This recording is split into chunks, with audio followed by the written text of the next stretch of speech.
these? I got a little obsessed with mine. In fact, I got a little obsessed with all my stuff. Have you ever wondered where all the stuff we buy comes from and where it goes when we throw it out? I couldn't stop wondering about that, so I looked it up. And what the textbook said is that stuff moves through a system from extraction to production to distribution to consumption to disposal. All together, it's called the materials economy. Well, I looked into it a little bit more. In fact, I spent 10 years traveling the world, tracking where our stuff comes from and where it goes. And you know what I found out? That is not the whole story.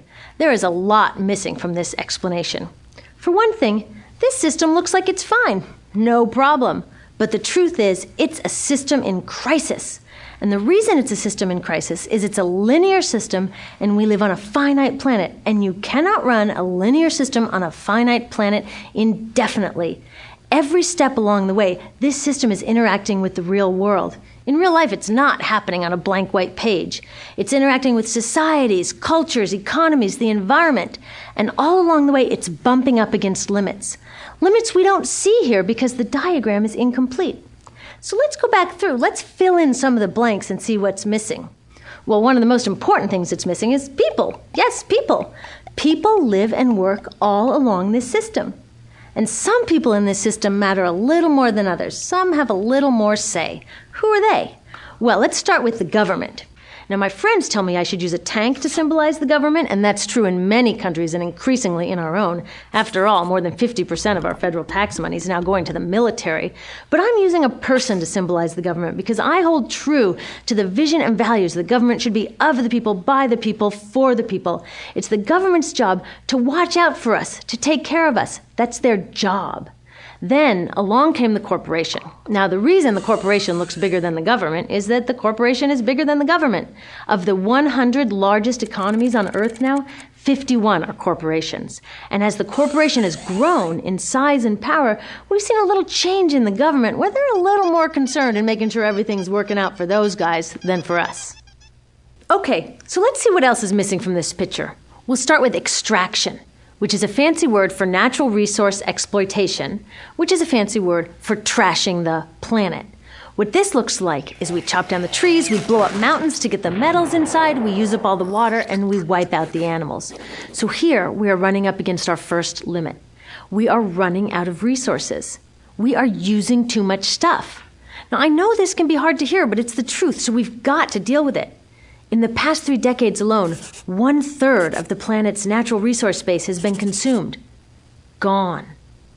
We are cutting and mining and hauling and trashing the place so fast that we're undermining the planet's very ability for people to live here. Where I live, in the United States, we have less than 4% of our original forests left. 40% of the waterways have become undrinkable. And our problem is not just that we're using too much stuff, but we're using more than our share. We have 5% of the world's population, but we're using 30% of the world's resources and creating 30% of the world's waste. If everybody consumed at U.S. rates, we would need 3 to 5 planets. And you know what? We've only got 1. So my country's response to this limitation is simply to go take somebody else's. This is the third world, which some would say is another word for our stuff that somehow got on somebody else's land. So what does that look like? The same thing, trashing the place. 75% of global fisheries now are fished at or beyond capacity. 80% of the planet's original forests are gone. In the Amazon alone, we're losing 2,000 trees a minute. That is 7 football fields a minute. And what about the people who live here? Well, according to these guys, they don't own these resources, even if they've been living there for generations. They don't own the means of production, and they're not buying a lot of stuff. And in this system, if you don't own or buy a lot of stuff, you don't have value. So next, the materials move to production. And what happens there is we use energy to mix toxic chemicals in with the natural resources to make toxic contaminated products. There are over 100,000 synthetic chemicals in use in commerce today. Only a handful of them have even been tested for health impacts, and none have been tested for synergistic health impacts. That means when they interact with all the other chemicals we're exposed to every day. So we don't know the full impact on health and the environment of all these toxic chemicals, but we do know one thing. Toxics in, toxics out. As long as we keep putting toxics into our industrial production systems, we're going to keep getting toxics in the stuff that we bring into our homes and workplaces and schools, and our bodies. Like BFRs, brominated flame retardants, they're a chemical that make things more fireproof, but they are super toxic. They're a neurotoxin. That means toxic to the brain. What are we even doing using a chemical like this? Yet we put it in our computers, our appliances, couches, mattresses, even some pillows. In fact, we take our pillows, we douse them in a neurotoxin, then we bring them home and put our heads on them for 8 hours a night to sleep. Now, I don't know, but it seems to me in this country with so much potential, we could think of a better way to stop our heads from catching on fire at night. Now, these toxics build up the food chain and concentrate in our bodies. Do you know what is the food at the top of the food chain with the highest level of many toxic contaminants? Human breast milk.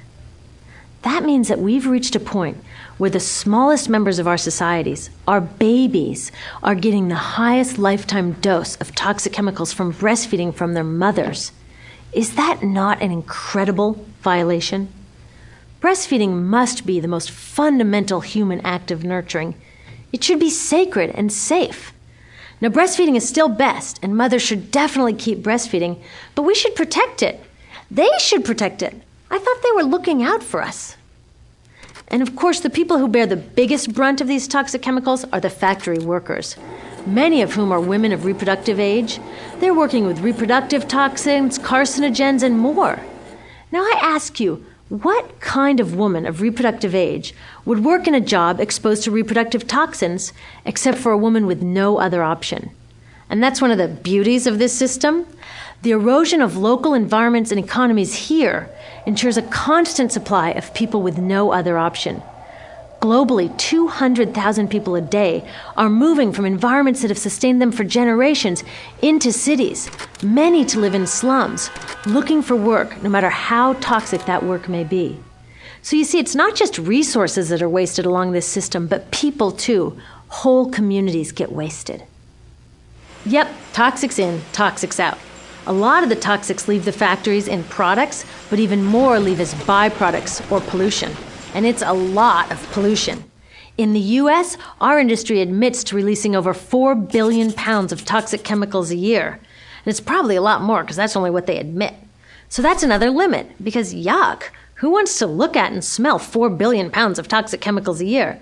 So what do? Move the dirty factories overseas, pollute someone else's land. But surprise, a lot of that pollution is coming right back at us, carried by wind currents. So what happens after all these natural resources are turned into products? Well, it moves here for distribution. Now, distribution means selling all the toxic contaminated junk as quickly as possible. The goal here is to keep the prices down, keep the people buying, and keep the inventory moving. How do they keep the prices down? Well, they don't pay the store workers very much, and they skimp on health insurance every time they can.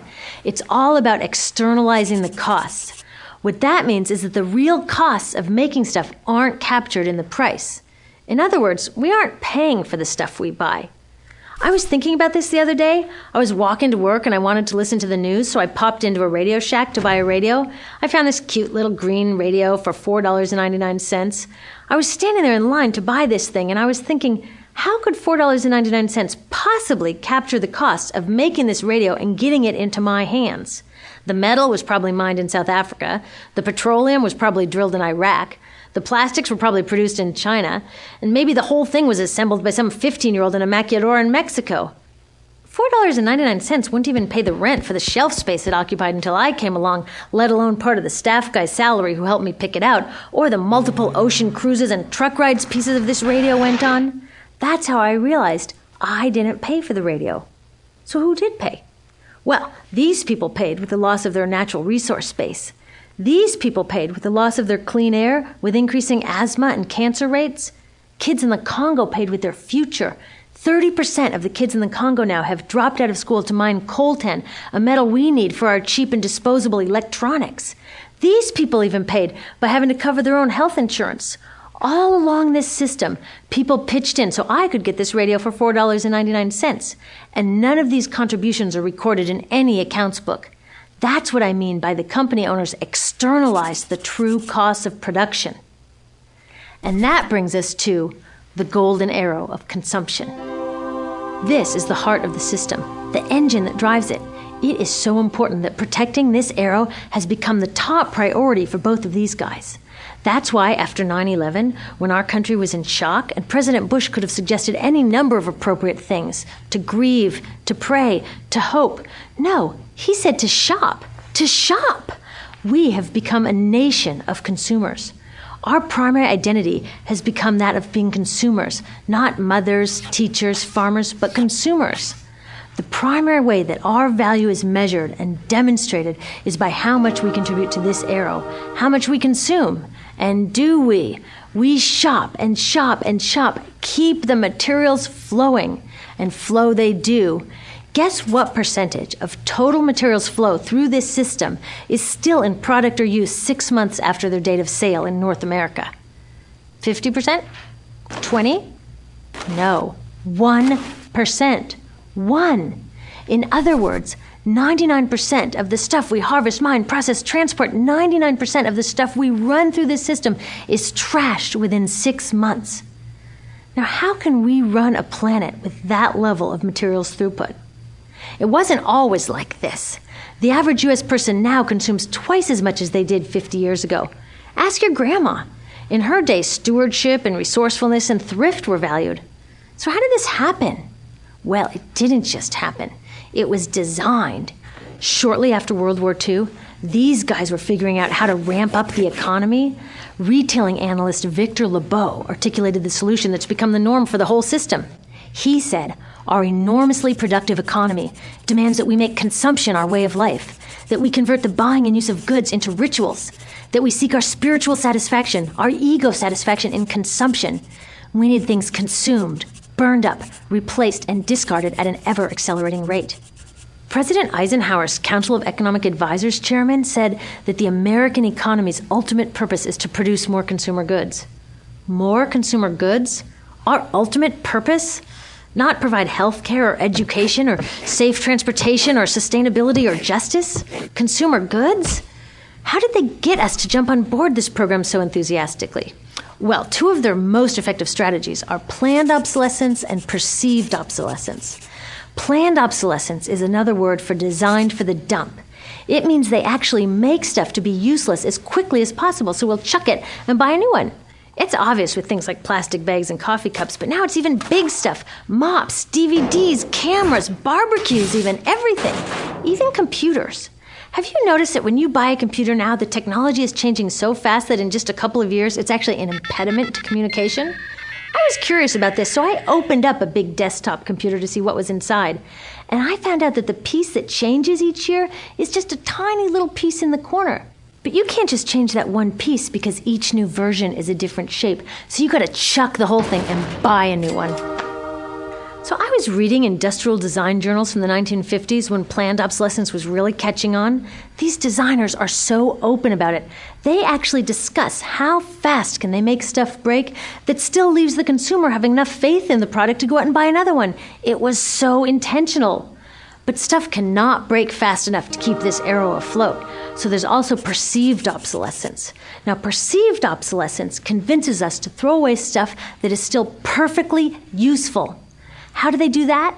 Well, they change the way the stuff looks. So if you bought your stuff a couple of years ago, everyone can tell that you haven't contributed to this arrow recently. And since the way we demonstrate our value is contributing to this arrow, it can be embarrassing. Like, I've had the same fat white computer monitor on my desk for 5 years. My coworker just got a new computer. She has a flat, shiny, sleek monitor. It matches her computer, it matches her phone, even her pen stand. She looks like she's driving in Spaceship Central, and I look like I've got a washing machine on my desk. Fashion is another prime example of this. Have you ever wondered why women's shoe heels go from fat one year to skinny the next to fat to skinny? It's not because there's some debate about which heel structure is the most healthy for women's feet. It's because wearing fat heels in a skinny heel year shows everybody that you haven't contributed to that arrow as recently, so you're not as valuable as that person in skinny heels next to you, or more likely in some ad. It's to keep us buying new shoes. Advertisements and media in general plays a big role in this. Each of us in the U.S. is targeted with over 3,000 advertisements a day. We see more advertisements in 1 year than people 50 years ago saw in a lifetime. And if you think about it, what's the point of an ad except to make us unhappy with what we have? So 3,000 times a day, we're told our hair is wrong, our skin is wrong, our clothes are wrong, our furniture is wrong, our car is wrong, we are wrong, but it can all be made right if we just go shopping. Media also helps by hiding all of this and all of this. So the only part of the materials economy we see is the shopping. The extraction, production, and disposal all happens outside of our field of vision. So in the U.S., we have more stuff than ever before, but polls show that our national happiness is actually declining. Our national happiness peaked in the 1950s, the same time that this consumption mania exploded. Interesting coincidence. I think I know why. We have more stuff, but we have less time for the things that really make us happy. Friends, family, leisure time. We're working harder than ever. Some analysts say we have less leisure time than any time since feudal society. And do you know what the two main activities are that we do with the scant leisure time we have? Watch TV and shop. In the U.S., we spend 3 to 4 times as many hours shopping as our counterparts in Europe do. So we're in this ridiculous situation where we go to work, maybe 2 jobs even, and we come home and we're exhausted. So we plop down on our new couch and watch TV, and the commercials tell us you suck. So you got to go to the mall to buy something to feel better, and then you got to go to work more to pay for the stuff you just bought. So you come home and you're more tired, so you sit down and you watch more TV, and it tells you to go to the mall again. And we're on this crazy work, watch, spend treadmill, and we could just stop. So in the end, what happens to all the stuff we buy anyway? At this rate of consumption, it can't fit into our houses, even though the average house size has doubled in this country since the 1970s. It all goes out in the garbage. And that brings us to disposal. This is the part of the materials economy we all know the most because we have to haul the junk out to the curb ourselves. Each of us in the United States makes 4.5 pounds of garbage a day. That's twice what we each made 30 years ago. All of this garbage either gets dumped in a landfill, which is just a big hole in the ground, or if you're really unlucky, first it's burned in an incinerator and then dumped in the landfill. Either way, they both pollute the air, land, water, and don't forget, change the climate. Incineration is really bad. Remember those toxics back in the production stage? Well, burning the garbage releases the toxics up into the air. Even worse, it makes new super toxics, like dioxin. Dioxin is the most toxic man-made substance known to science, and incinerators are the #1 source of dioxin. That means that we could stop the #1 source of the most toxic man-made substance known just by stopping burning the trash. We could stop it today. Now, some companies don't want to deal with building landfills and incinerators here, so they just export the disposal too. What about recycling? Does recycling help? Yes, recycling helps. Recycling reduces the garbage at this end, and it reduces the pressure to mine and harvest new stuff at this end. Yes, yes, yes, we should all recycle, but recycling is not enough. Recycling will never be enough for a couple reasons. First, the waste coming out of our houses is just the tip of the iceberg.